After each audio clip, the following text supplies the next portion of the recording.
ne soyons pas distraits parce que ceux qui voudront mettre à genoux ce pays, ils vont passer par nous, la classe politique. Et ils vont compter sur notre distraction pour dépiécer le Congo et pouvoir mieux le dominer. Et je crois que nous sommes en train de leur servir le plat qu'ils voulaient justement pour en arriver là. Par notre quasi-silence. Quasi. Parce qu'il y a des braves. Je ne vais pas tous les citer, mais le VPM Jean-Pierre Bemba, le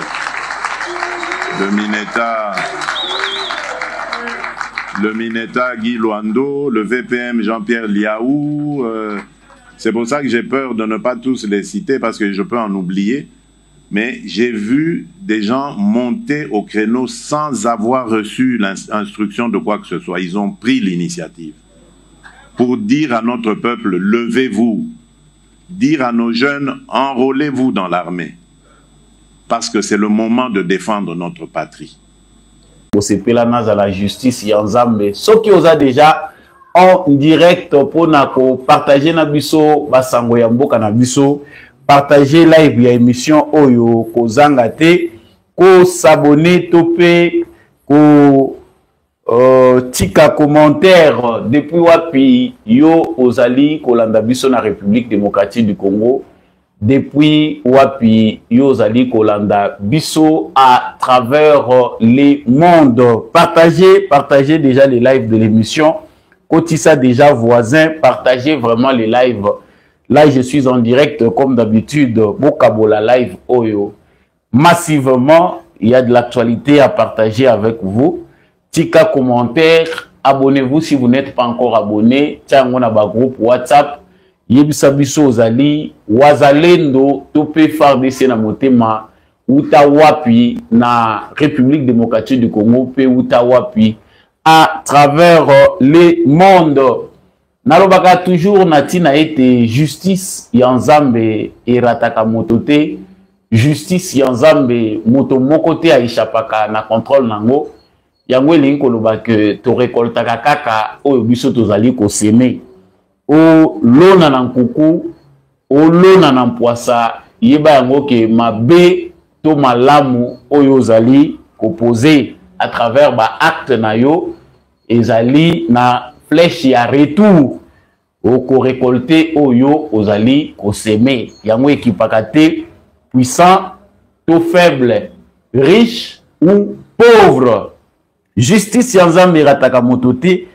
Partagez les lives. Kotissa déjà voisin à 4 émissions. Oyo, bokabola live. Touti ko banda sika awa. Kabola penda live na voisin. Tiens, yango na ba groupe union sur WhatsApp.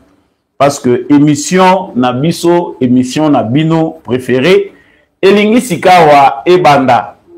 Ba projet ya ba sanction ezali ko zala ko uta na mokili mobimba. Donc awa tozali koloba. Les Américains sont en train de rejoindre Félix Tshisekedi qui a plaidé depuis longtemps pour que harmoniser la situation où ils allaient comme on en a aujourd'hui dramatique. Les États-Unis d'Amérique décident enfin il y a qu'à rejoindre Félix Tshisekedi. C'est trop de le dire, vous allez comprendre à fond dans cette émission. Les premières sanctions contre le régime de Kigali, de Kagame, tombe sur M. James Kabarebe. Ce n'est pas un inconnu. C'est quelqu'un qui fait partie à bateau yo ba infiltré ya liboso oyo ba yaki pona ko déstabiliser armée congolaise. Et M. Laurence Kanyuka, porte-parole du M23. Certains se posent la question, où est l'influence de Nanga? Pour la libaza sanctionner mais Nanga za cité. Na 4 émissions oyo to lobela makambo belé. Kabolaka déjà na voisin partager émission Oyo. De l'autre côté, na Berlin, a convoqué ambassadeur ya Rwanda. Union européenne a convoqué ambassadeur ya Rwanda.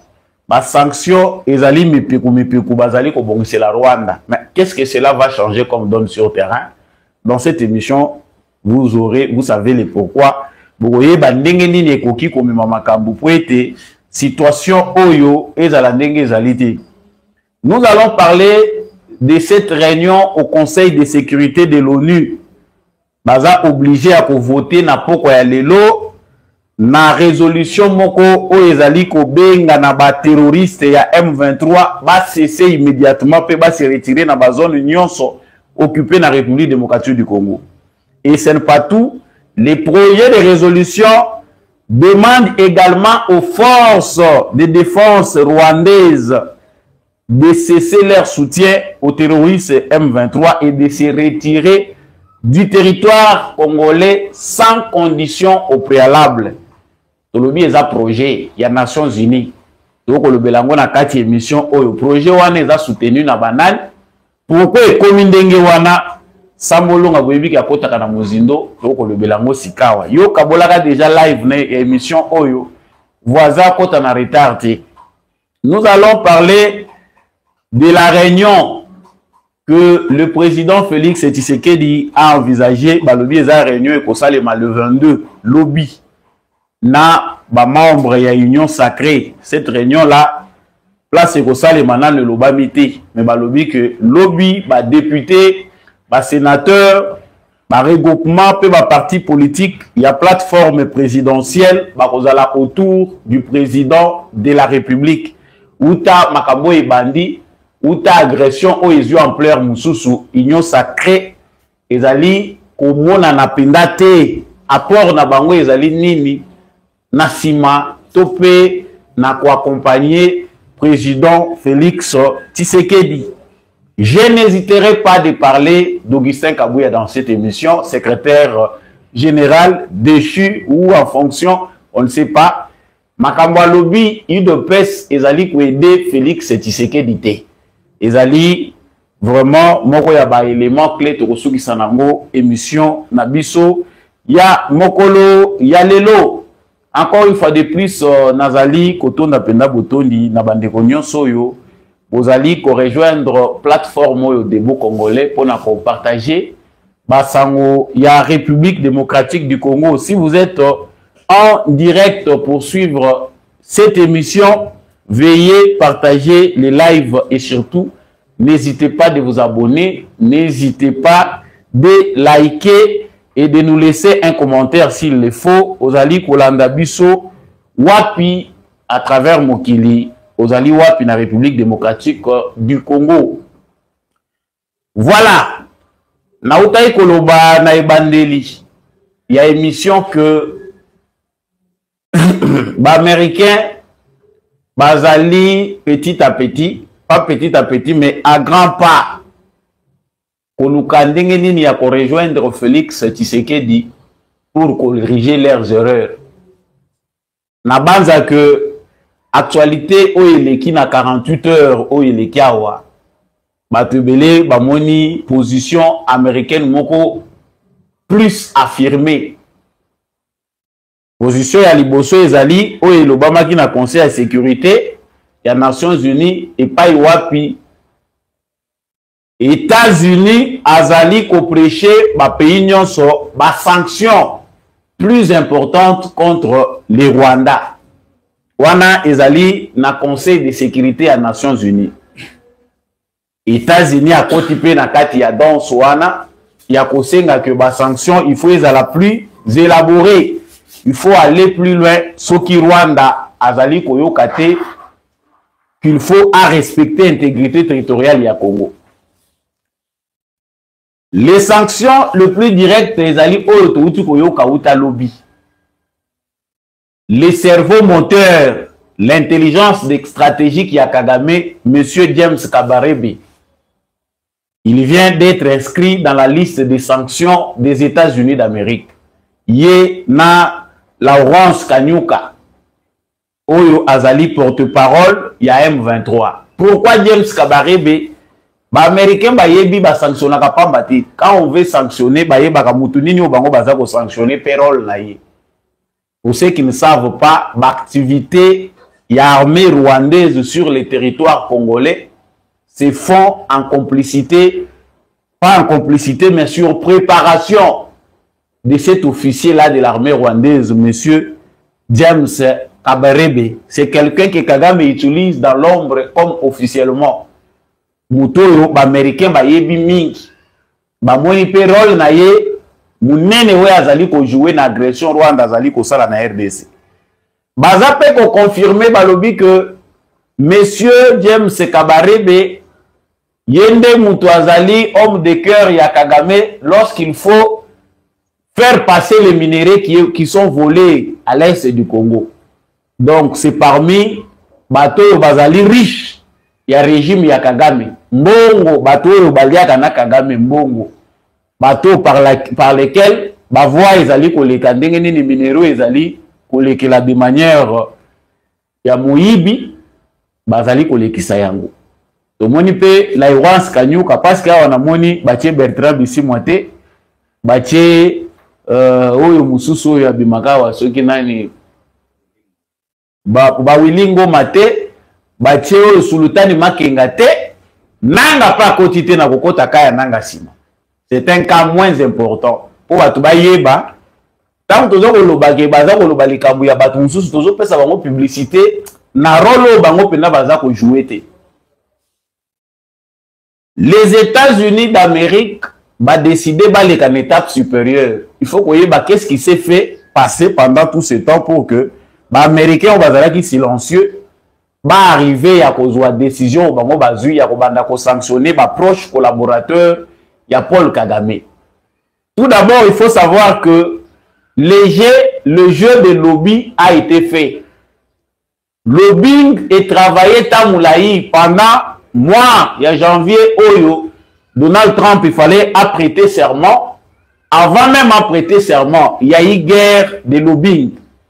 Ils ont un lobbying contre Félix Tshisekedi, bateau Bazali, comme manager, par-ci par-là pour influencer la politique américaine, obtenir le départ de Félix Tshisekedi. Moni biso ndenge to votaka awa na Congo, biso tozo ko luka ndenge nini to tshaba kamina biso. Na Europe, na Amérique, ils ont un bateau moyen Congo. C'est-à-dire ils engagent des commissionnaires, des affairistes qui travaillent dans l'ombre pour présenter leurs candidats, imposer leurs candidats auprès des gens qu'on appelle décideurs. C'est dans ce contexte-là qu'il y a eu une très grande bataille, mois de janvier et février, entre les lobbying pro-Tshisekedi et le lobbying contre Félix Tshisekedi. La finalité dans tout ça, parce que nous avons un détail, c'est que l'administration Trump tellement va y faire face à Mazite et Belé. C'est une administration où ils ont pro-système. Il y a déjà un système américain mis en place. Mais ce qui est a Trump, c'est parce que l'administration n'a pas de et ça, les makamu n'a pas de laka. Déjà, j'ai réglé la makamu, mingi contre l'alliance. Topé, ba politique ebele ba mazita oyo ba politiciens américains basi ba sala na mboka na bango. Mazita wana isalaka que tout le président qui se succède baza obligé ba système wana et amoindrir vision toko ba objectif ba se fixer. Maintenant ici pour que l'administration Trump coupe ba rumeur nyonso, j'en ai parlé aussi la fois passée. Ils nous ont envoyé, Batindi envoyé spécial à Donald Trump. Pendant que Félix Tshisekedi azalaki en Allemagne, voyage Oyo, Batubele Bayinaki. Voyage Oyo, Pesaki Kagame Liboma, pour que, à s'attaquer de plus en plus dans la localité, dans la ville. Cette réunion-là sécuritaire a vu un envoyé de haut niveau. Il y a le président américain Donald Trump qui était allé voir Félix Tshisekedi. Wayo kayemoko na matoi na ye. Bazui ba rapport mingi ya président congolais. Ba oyo baza ko conseiller makambo na contexte ya droit de l'homme. Ba oyo ba lobby que il viole les droits des opposants, il ne veut pas azali ko nuire na ba liberté. Ba mususu ba lobby c'est un pro-Chine na Russie azali ko négliger ba intérêts américains a commis nuisible pour les intérêts américains. C'est-à-dire na papier ya makambo baza ko funda Tshisekedi tala liste mulai la souplesse a fait que les nouveaux venus, la souplesse était, mais grâce aussi à la diplomatie de lui-même, Félix Tshisekedi. Ce qui a fait que Félix Tshisekedi a poussani via lobbying naye, via la tractation et Salemaki parce qu'il avait aussi envoyé sa délégation. Il a réussi quand même à avoir un point de contact important dans l'équipe top staff il y a Donald Trump. C'est ça les retombées. Pour l'Amérique, comme on a point sanctionner Rwanda, il faut qu'il y a une guerre d'intérêt. En même temps, on a il n'y a pas de souveraineté dedans. C'est quelque chose qui se fait entre bateaux, c'est Pélibat pied biso.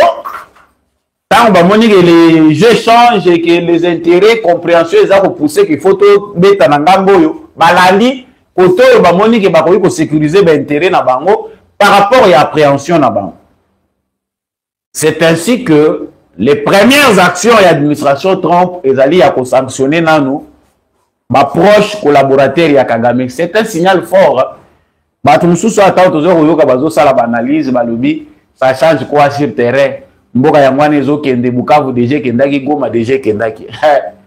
Bango moko bakolo ba sanction bayebi de quoi on parle. Quand on a visé là, bayebi bisikani ba visé. Et là même pendant que je suis en train de parler de ces sujets, quand on a préparé en gros, na raisonné na lobi mais l'histoire les Congolais s'acharnent beaucoup, ba Congolais bazoluka bayeba. Pour la nini na liste automoni Corneille Nangate. Pour la nini na liste automoni Bertrand Bisimwate. Il y a des gens qui sont importants parce que vous les voyez. On a téléphone. Pour nanga c'est important pour aux gens à la meeting. Mais aux yeux de ceux qui savent, bateau ba yebindenge rouage wana ezali. Nanga c'est un élément de faible qualité qu'on a juste sélectionné pour donner du crédit à l'agression rwandaise. Les Américains, leurs services de renseignement savent qui sont les vrais opérateurs d'agression rwandaise menée contre le Congo. Et quels sont leurs rôles? Rôle ezali, il y a Makasi, il y a James Kabaré, des rôles ezali Makasi dans le roi Kanyuka. Donc, bazu ba poste moko ya mike, ba pesi bango, ba yebi ke ba poste oyo, ba kosala na bango eloko te. Nanga bazu ba tieka, ta bazolo bana bato ke liste eza ko se répéter. Bazo ka ba musée Laurent Désiré Kabila na ba ngandu kisasi soki ngandu kisasi. Kombo ngo variaka na ba opération belé, bazu ba tie bango, ba kotisi bango na kati ekiri ba présenter bango liboso pour que les Congolais qui voient ba mona que ce sont nos frères qui viennent. J'aime bien retourner dans l'histoire na point où ceux na combien pour que les Congolais qui n'ont pas encore trouvé des raisons sous des prétextes qu'ils connaissent eux-mêmes fassent recours à l'histoire. Pour binomoko bomitale la ndenge ba kosaka biso ba yena musée ba tie bango liboso biso to bimamba on a balabala musée Kabila libérateur pauvre qu'on était compréhension médiocre maturité zéro. Mais aujourd'hui, un homme sensé qui a l'âge à vivre une époque où nous avons l'expérience, nous savons ce qui se cache derrière les nanas. Donc ici, quand vous Félix Tshisekedi que c'est un comédien, un marionnette, ça n'a rien à voir. Il avait raison. Biso ba Congolais tolinga kosai la batumsu publicité oyo baza ko mérité te. Qui est Nanga? C'est quoi son rôle dans l'agression rwandaise? Nanga est juste payé à kotika kanakati ya libulu wana parce que on a besoin de donner une image congolaise à cette agression. Et bi malokola ba Congolais bango na bango nde baza ko betana nde bazui Nanga bache. So yo tonda en na kati. Bolingweza na kati na yote. Yopo koti na kati staff wana parce que ça ne se justifie pas. Ceux qui peut-être les ana eloko moko ezo sala et que yo lokolo lingi na yo aza en présence c'était. Nde ya mwe koko sala que yo ndima ke barwande babo mabande kuna yo baya ko legati ba ke de Kinshasa. Mais de toutes les façons, l'amour finit toujours par triompher. Et ici, comprenons que le message est lancé. Là où Félix Tshisekedi a réussi, Et ça, aussi, tout le monde, même ceux qui ont reproché rapport de force sur le terrain, Moutoura Moutou, à chaque appel d'énergie, mingi, si ka yebi ke makasi na yezali. Et ça, bilo, moussou, pour décourager peut-être certains de nos frères qui se battent corps et âme, qui se donnent pour la défense de la patrie, mais armes efficaces, il y a Tshisekedi. Tshisekedi est mort yebi, et puis les plus prudents, yebi Tshisekedi a fondé résistance na yenanine. Parce que si Tshisekedi s'est donné à 100% pour dire aux généraux congolais que les 270 quelques bazali, alors que confiance n'a pas place à mon abino, paix à salaire, a eu confiance totale à PC à mon abango.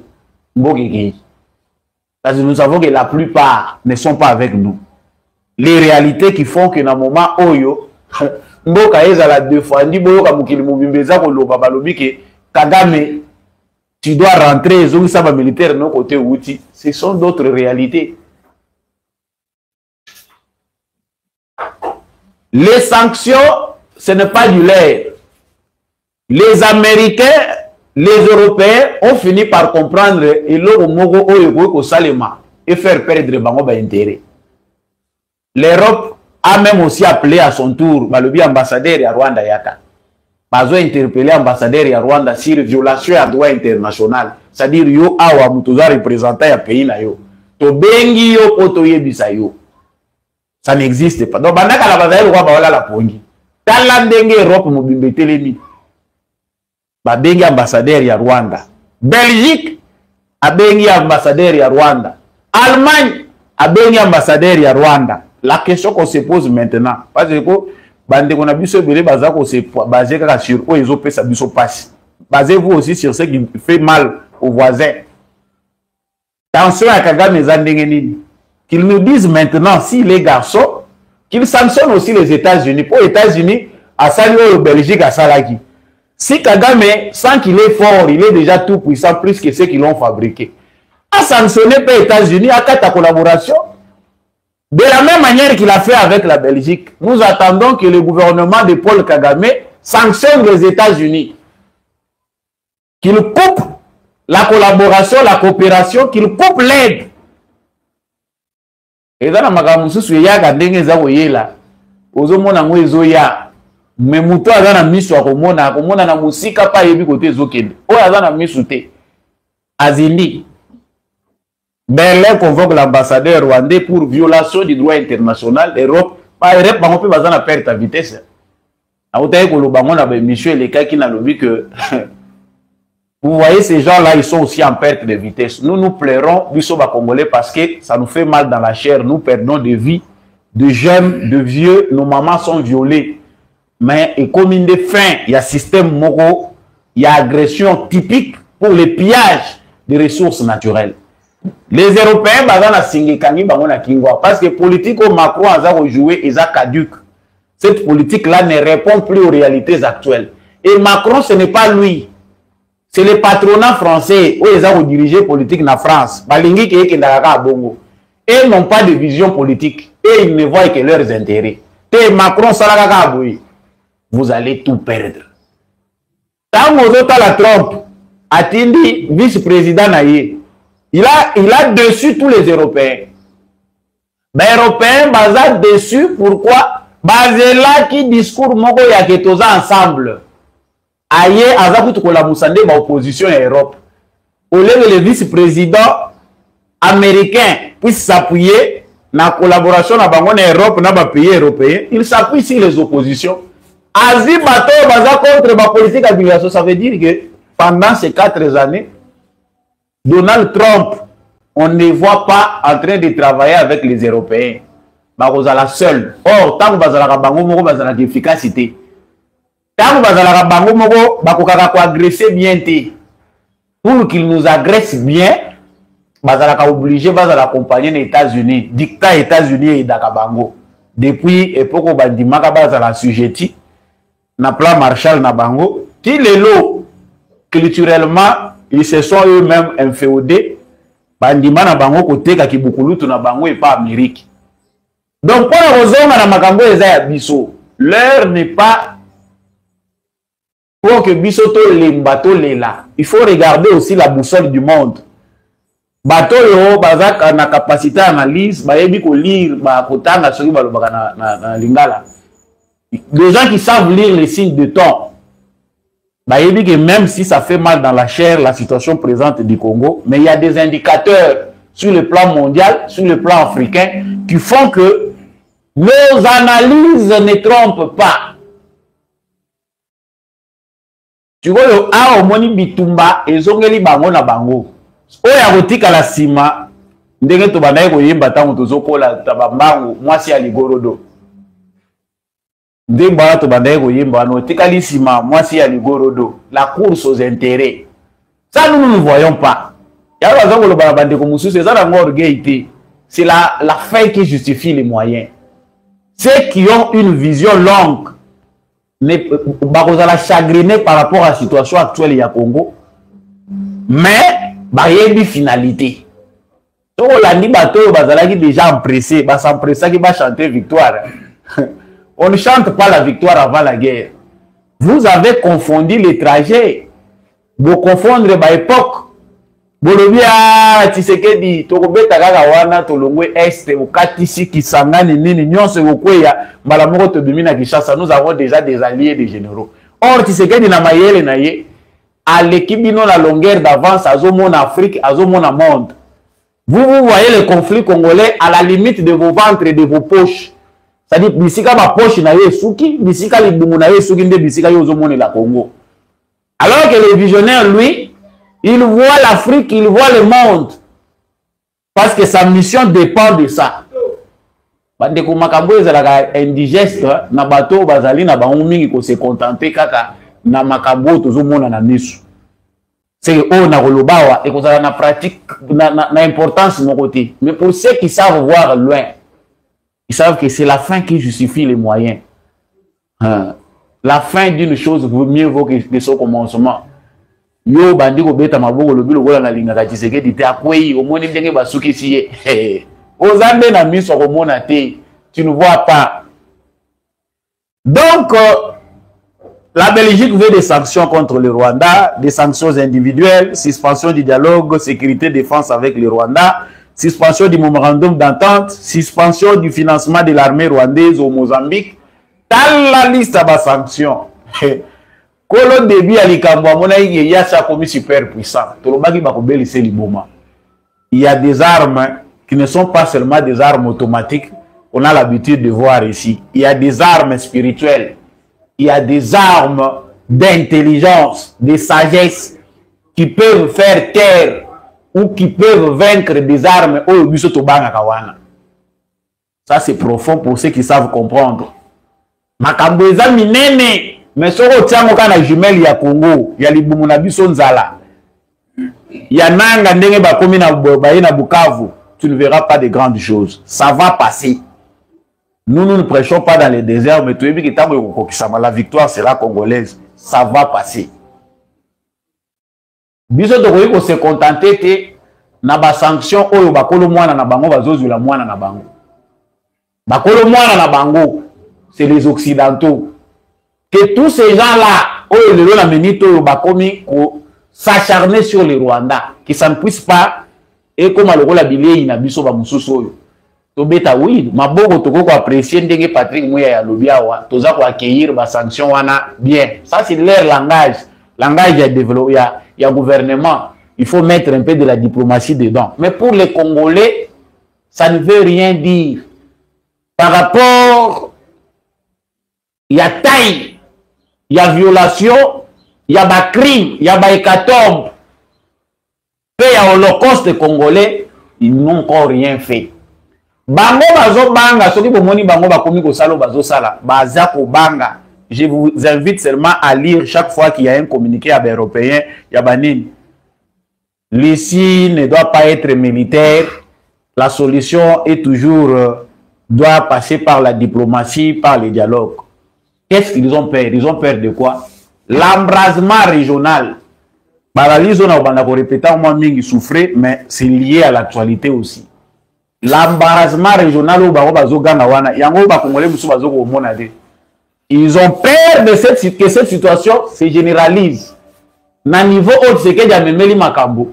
La guerre du Congo peut embraser l'Afrique centrale. Non seulement l'Afrique centrale, mais va affecter beaucoup de pays. Beaucoup de pays où si Kana Congo, parce que c'est le vent du changement qui souffle.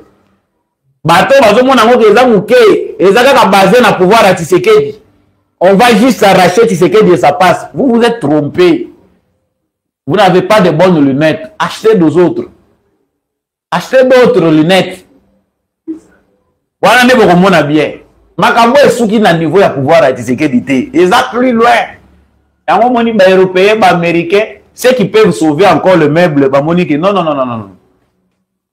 Tshisekedi, il a une base légitime, légale.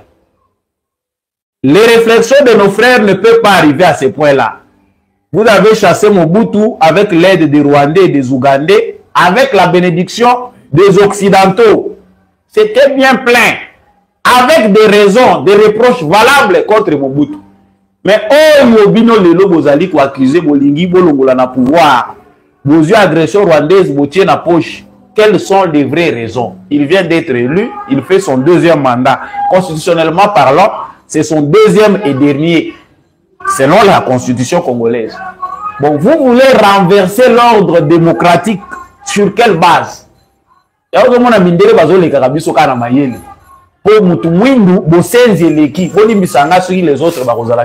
n'aime pas utiliser des gros mots, mais je pense que certains mots conviennent à la situation.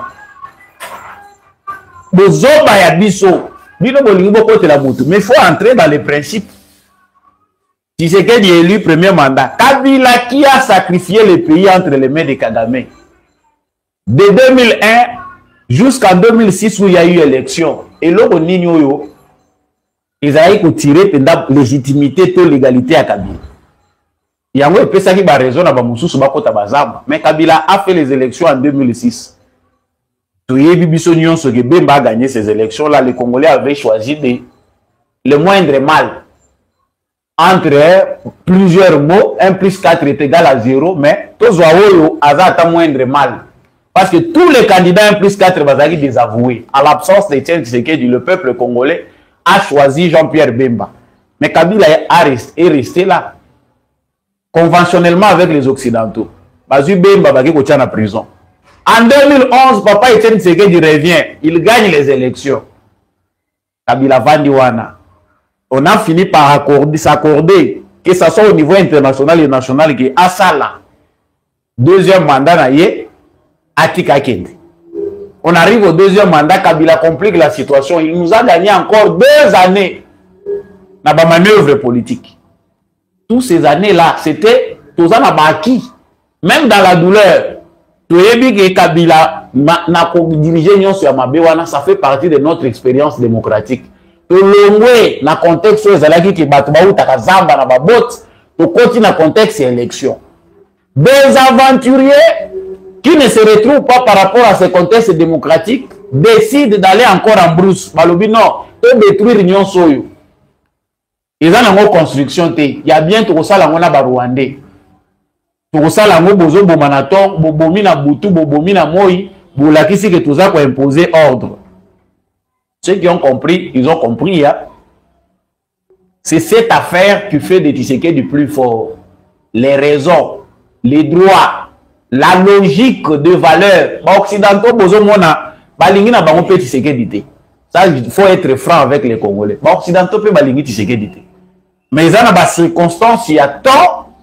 Na ba principe où s'impose à battre ça la que battre comme indispensable. Nous allons utiliser quelles raisons valables pour tout le monde pour s'attaquer à Kadhafi, ils l'ont piégé ou à bombarder la population. Pour Tshisekedi, nous allons dire quoi? Voilà l'inefficacité de ceux qui se disent opposants congolais. Dans l'absence de raisons valables, il y a Kolongola Tshisekedi qui présenter dans le monde. Batelengani. Nenanga, Azamakasi, Ote, tout ça c'est l'incompétence de Tshisekedi. Beaucoup aussi les sabbats français. Les conseils de sécurité de l'ONU vont voter ce soir. Je ne sais pas s'ils sont en train de le faire. On va encore y revenir dessus dans l'émission prochaine. Pour un projet de résolution appelant les rebelles du M23. Nous les appelons terroristes. à cesser immédiatement les hostilités et à se retirer de toutes les zones occupées en RDC. Les projets de résolution demandent également aux forces de défense rwandaises de cesser leur soutien au M23 et de se retirer du territoire de la RDC, sans condition préalable. Il y a des projets à résolution aux Nations Unies. Congo est à la clé des Nations Unies. Il y a une histoire qui lie le Congo aux Nations Unies. Bisso, à partir de la République démocratique du Congo, où il y a la plus grande mission des Nations Unies ici au Congo, c'est d'ici que les réformes des Nations Unies vont commencer. Nations Unies, il y a échoué quand on a yo. Baya bakandeni baye la kao. Mboko ezana makambo ebele. Ya momoni Tshisekedi un homme de principe. Éducation des droits à lui. Combat ya droit ou ya hérité. Eza ko sala que Tshisekedi ne peut jamais se comporter en criminel. Il agira dans les droits et l'amour. Un combat basé sur l'amour finit toujours par triompher. Tu vois, moni bango, bakangami bango nyonso balobi liboke. Soni à Nations Unies d'avoir entretenu, d'avoir encadré un petit dictateur, un serpent engendré par les Nations Unies, les États-Unis, les Européens. Aujourd'hui, a commis que ça la bagrimace, azoko boya koyoki la mokili mobimba. C'est venin la Rwandais de Paul Kagame. Les lois azoka nisake pona ye, ezanango na eloko mususu bakosala ngai te. Qu'il décide, mais moi sur le terrain, je vais foncer. Tu sais, bah, on est beaucoup belle à l'iboma. Bah, fongoli robinet, yozo kanisake. Ezande mbonge chez yawa ya makasi mai, tosi tozimbi to lukato kima, boato angwe choli. Yo bateke kolo boato, afongoli nde robinet. Bampuku bazo kima. Bazo kima. Kagame va aller conquérir toute la République démocratique du Congo avec l'armée. Comment il va assurer ses arrières? La folie des derniers instants. Voilà comment toute la communauté internationale, bien que complice, les Américains, la communauté internationale finissent par rejoindre Tshisekedi. Mais pas Tshisekedi, mais les droits. Et vous savez, Congolais, que basons-nous seulement sur la mobilisation, la pression, revendiquons les droits. Peu importe la manipulation, peu importe la pression qu'ils vont faire, pour les chantage, on a une situation dramatique. Ils nous font du chantage, autolemba. Tout le bac, voilà, Tshisekedi ne peut plus, il est trop pacifique, voilà, et il n'y a plus moyen de gérer comme ça les pays. Il faut un homme fort, quelqu'un qui est maître de la situation, qui peut stopper cette agression. Quelqu'un, allez-y voir les gens de cette époque, quelqu'un, Tshisekedi, c'est l'homme de la situation. Nous défendons pas Tshisekedi, mais notre combat, nous aussi. Biso combat oyo toza kolobela oyo tobundaka yango te lokola bakadogo parce que ça ba mususu culture ba hérité za ya bakadogo ba botte wana ya kauchu wana na bakalashikovo batangisaki bango traverser en train de tuer ses propres frères pour enfin arriver au pouvoir. C'est ce qu'ils ont, on leur a appris. Mais nous, la culture démocratique que nous avons appris, que nous défendons, c'est que Tshisekedi a été élu par le peuple congolais. Nous avons une expérience démocratique à conserver. Voilà notre combat. Nous ne défendons pas Tshisekedi individu, nous défendons un système qui doit être conservé de valeurs, expérience démocratique, il y a peuple congolais. Vous vous êtes hasardé, vous connaissez que Kosali Malokola dans 97, ce n'est pas facile. Oh, vous traverser. Là, maintenant, à ce stade-là, nous allons appliquer les droits. Vous verrez que Bissonyon Soyo, Tokoloko Tapé Mandoki, conformément aux droits, conformément à la construction, pour barrer la route à vous, parce que vous êtes des aventuriers, vous avez un ennemi à peuple congolais. Le dernier mot de Tshisekedi, ceux qui Tshisekedi a ceux qui montent, c'est là que vous comprendrez que Makambo Ezandenge au Bozo Kanisate. Ceux qui Tshisekedi a commis na souka et qu'il n'y a pas d'autre issue, bon, à travers Bissou. Donc, on le clairement que maintenant là, chacun pour soi, Dieu pour tous. Mais au moment où nous parlons, nous savons que ces gens ici veulent faire peur, terroriser. Bateau baza habitués à céder la manipulation la bango, ils vont céder. Mais c'est aussi un bon moment pour savoir qui sont les vrais patriotes, qui désormais doivent faire partie de la résistance nationale. batu nini oyo na contexte ya lelo toye kondima lobi moni bango bato balataka ba veste bato toyebi wana lelo balata ba veste bacha ba cravate belé nous le peuple congolais nous ressortissants de donc pour clôturer d'abord ce point qui concerne cette affaire des sanctions qui se multiplient. Je répète que biso ba congolais tokoki jamais qu'on se contenter na ba sanction wana même si ça a un effet. L'adversaire en face de nous, l'ennemi des Congolais Paul Kagame a choisi de couper la branche sur laquelle il était assis et nous ça nous émerveille que peu. Mais le reste des années que nous restons debout. Ça ne doit pas traîner. Au cas où chez Yandeng tozotanga mikolo pas bandeko na biso baza kokufa.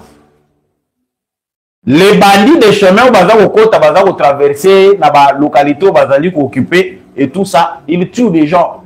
Si ça doit traîner. Ceux baza ou melaka que sanctions envisager projet, ceux qui umeli. Maman Kaikwamba ministre affaires étrangères a yebisa ki biso déjà que la rue va vous répondre. Et la rue n'a pas d'état d'âme. Les Congolais n'ont évité surtout l'ordre nini. Nous avons déjà un mot d'ordre.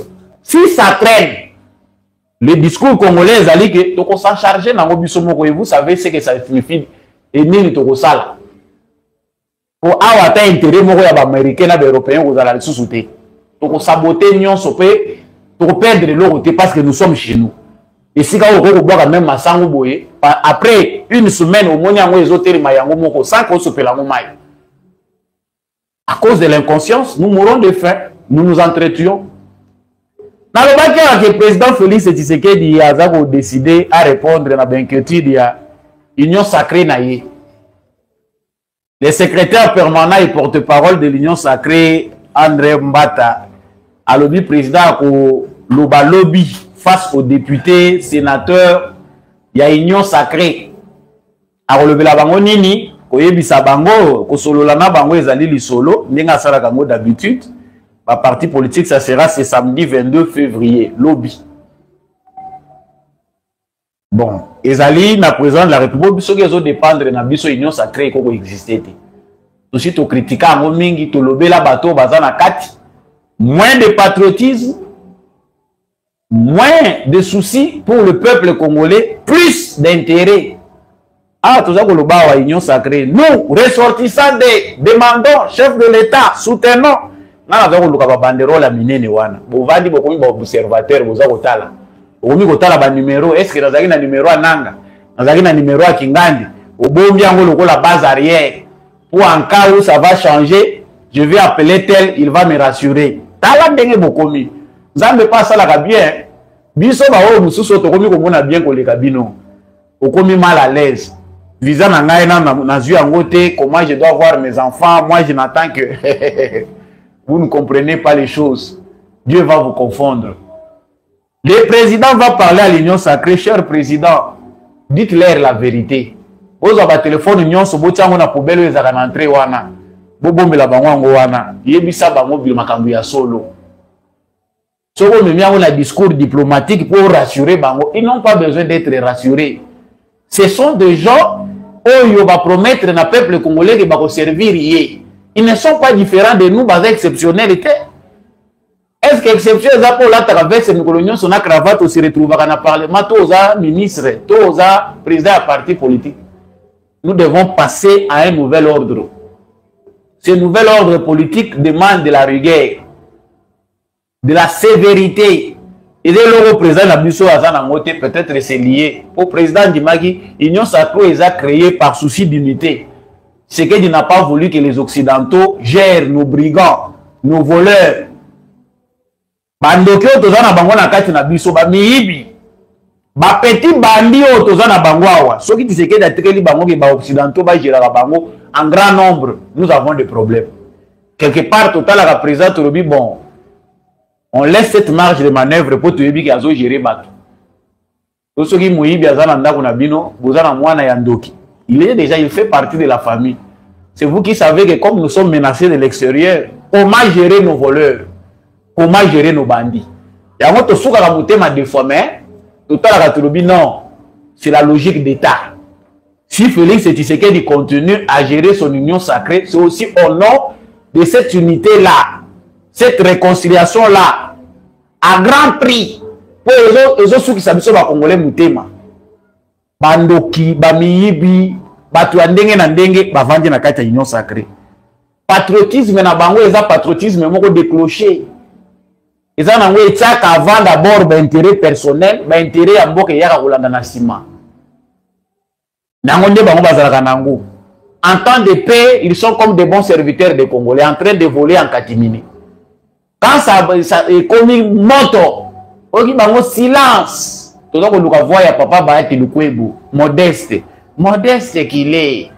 Aujourd'hui, il ne se fait pas entendre. Tout le monde voit yo ndolo ba mukavo yo ba fief na ngai ekwei ata kosu te ovandi kimia olubinyon so Tshisekedi aloba biso to wana biso ba contact na biso soki échanger to kokota peka akona. C'est aujourd'hui que les Congolais doivent comprendre que tous à la complexité. Ces gens-là que nous voyons ne sont pas différents de nous, basa spécialité. La classe politique congolaise va évoluer avec la maturité des Congolais. Bino Mutubozo peut sa bango force. Quand on voit tous ces brigands qui n'ont aucune sympathie sincère vis-à-vis du peuple congolais. Baroya ko bimalsu na ba cravate ba yesi bino bo voter biso to bo cha biso. Bino nde Mutuboye ba ce que vous devez faire d'eux. Donc monsieur le président, l'union sacrée c'est votre création. Mais nous vous prions d'envisager comment mettre fin à cette union sacrée pour passer à autre chose, vu les comportements des bandoki qui sont dedans. Mais comme vous avez une longueur d'avance, vous avez information biso tozwakati. Yo mtozo gérer batunayo oyebi makambasala kana butu na obasala kana moyo. Tant pis, mais nous pensons que nous devons passer à autre chose. Créer des conditions pour permettre à une jeune classe politique d'émerger. Pas d'entretenir des brigands et des voleurs qui nous font mal à chaque régime. Wana ezo salamato y passe. Je termine ici par cette affaire d'Augustin Kabouya qui a dit que l'UDPS a rendu un mauvais service au président de la République.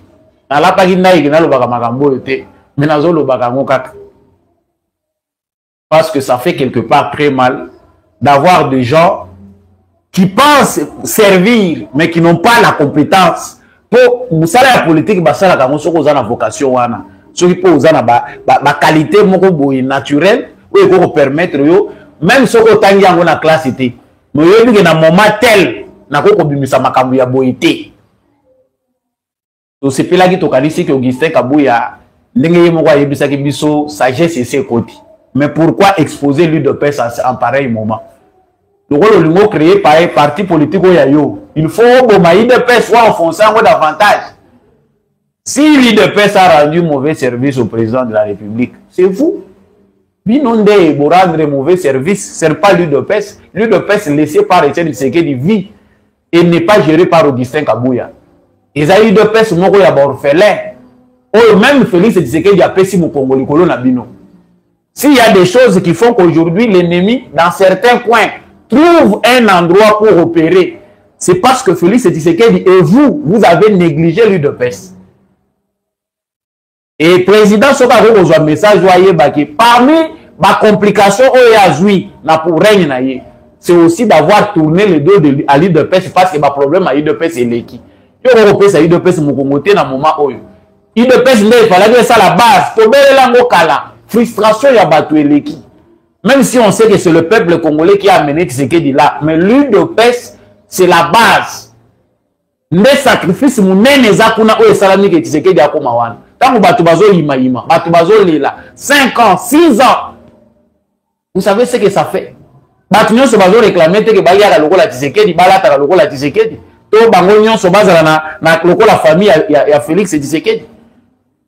Les gens veulent voir les résultats. Organisation moko boye propre fruit ya combat na bango wana bakabuya ba cheki bongai yo zo yebisa batu lelo IDP se rendre président mauvais service. Toi tu peux justifier ce que tu as gagné aux lelo parmi ba millionnaires congolais, tu peux justifier comment tu as gagné.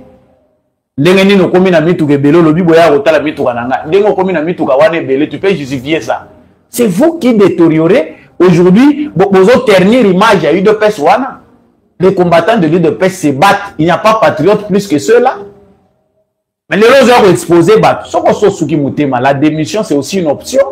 Démissionner tika ceux qui doivent se rendre service il y a malamuté na président et que les gens continuent à la secrétaire générale il y a UDPS. Tu voulais dire quoi par là? Non, batunion sur le bachaki il y a UDPS. Batouana bachaki bango par rapport à bakop nabino. Vous n'avez pas sélectionné sur base des critères où ils ont logique. Bon, si UDPS la partie moko ya bato batanga te, partie moko ya bato bazo maîtriser politique te binote. Tu vois, il y a na mutu, il y a organisation mobimba balobake l'UDPS. Non. Vous avez encore raté une occasion de vous taire, cher Augustin Kabouya. Ils ont momenté tout le belaka makambu ya Augustin Kabouya to samisana ya mboka, mais ce silence là, ne au côté universitaire Joseph Kabila. Il n'a qu'à ezalaka bien. Ou va kimia parce que vous n'avez pas de paroles propres dans les circonstances. Dans le moment où vous pouvez voir l'UDPS rappeler au peuple congolais la base du combat démocratique que certains veulent menacer. C'est à l'UDPS de rappeler au peuple congolais comment nous nous sommes battus pendant des décennies. Sans toucher na munduki, sans kosala boye. Tobundi. Tobundi saki congolais te, tozu congolais to betie massage pour que tu accéder au pouvoir. Nous nous sommes battus pendant tant d'années pour que le peuple congolais a comme un contexte soit démocratie et état de droit. Même dans l'opposition, il y a des acquis de l'UDPS. Maintenant, les loyaux, il y a un petit groupe d'individus, au nom de leurs intérêts, ils vont s'allier avec des prédateurs. Baponi Rwanda, Baponi Ouganda, Balobi, tozong il a lu sous carte na biso. Vous avez compris, chers Congolais, que des fois, ton ils ont monté, mais il faut dire à certains de nos frères, la politique ils ont apanage. Il y a bateau basoka kamite manukiti. Faut que la sagesse où ils ont utile pour moutoise au service de l'autre, au service de la nation. Politique peut être musala ya ba professeur d'université te ya bato batanga mingi. Non. Avant tout c'est le service. Est-ce que vous avez cette vocation là d'être au service de tous? Moralité est sous-souté. Est-ce que tout celui qui a combattu doit toujours occuper un poste?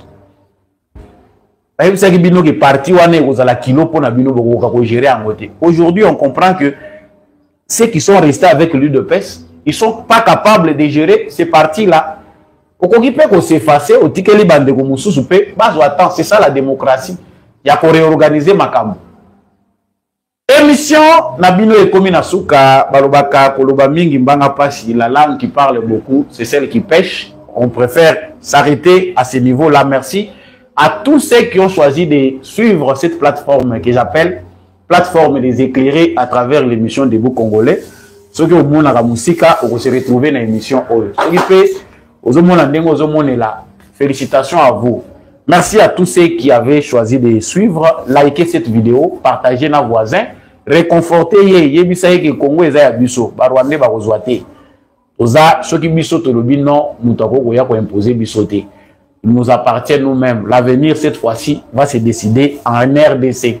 Et qu'on a décidé dans la capitale occidentale. Ce sont les Congolais eux-mêmes qui vont décider. Merci Nandekumbi à Chako. Avec ma caméra pour être émission Oyo comme un habitant de Nabino Matondo. N'apôtre Gérard Kabeyachovo. Merci Ming, l'homme de la vérité des urnes.